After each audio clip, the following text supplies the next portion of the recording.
Bonjour, je suis Alexandre, fondateur et brasseur de la brasserie District.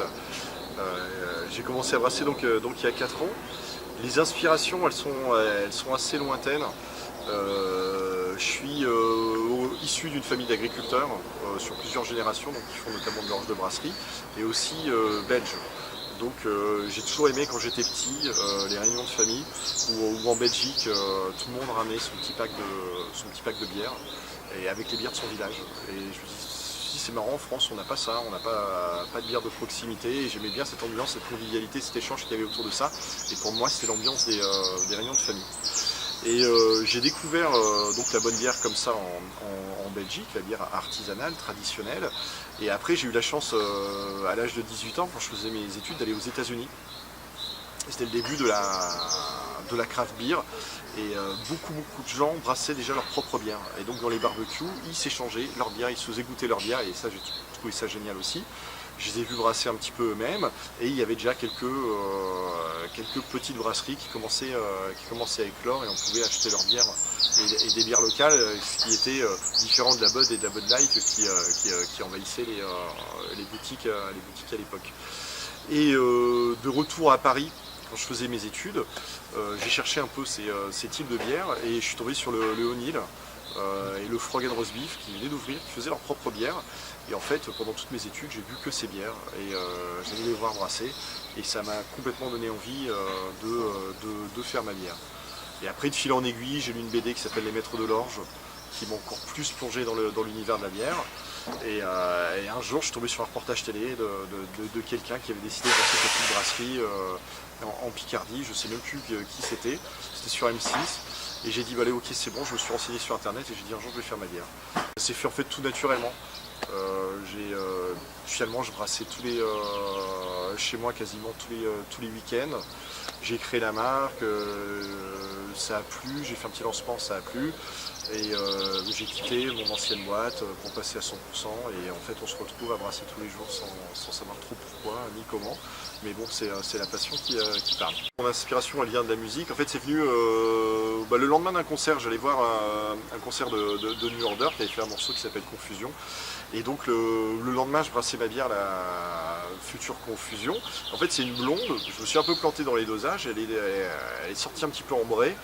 Et j'ai écouté Confusion en boucle ce jour-là. Je dis, je vais l'appeler Confusion, c'est rigolo. Ça sera son nom. Et puis on verra si c'est une blonde ou une ambrée la prochaine fois.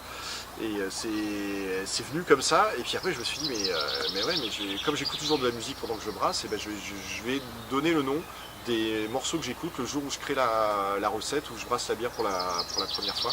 Et en fait, tout ça, c'est venu après naturellement. Et donc j'ai créé après la Clash, qui est inspirée par le groupe The Clash forcément, qui est une London Porter, en plus inspirée d'un lieu. Donc après, du coup, les bières sont inspirées d'un lieu, d'un groupe de musique associé au lieu, enfin tout ça c'est lié. La Surfer Rosa, inspirée de Pixies, qui est la surf musique américaine par excellence. Après Tribulation, donc ça c'était une série limitée par le CD Sound System de New York. Et Investigator, là c'est un groupe français The Shoes qui vient de Reims. Et tout ça, après ça me crée mon petit univers, moi je suis content avec ça.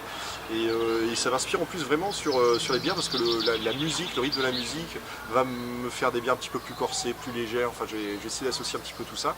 Et je me dis, c'est mon univers, j'associe tout ce que j'aimais, c'est-à-dire la bière, la musique et le travail manuel, artisanal et la relation avec les gens, la distribution. Donc, tout ça, c'est District. Voilà.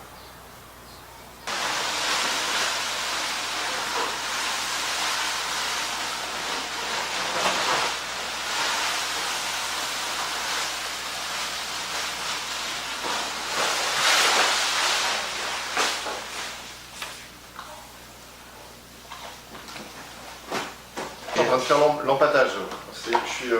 J'ai pris mon malt que j'ai concassé tout à l'heure et on essaye de mélanger en fait le malt avec l'eau et de bien homogénéiser pour éviter les grumeaux.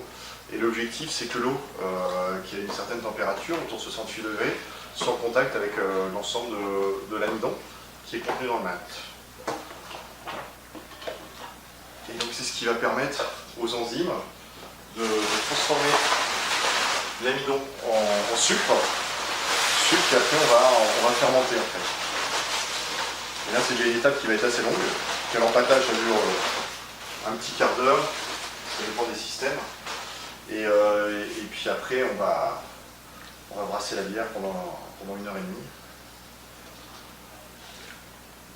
pour favoriser l'action des enzymes.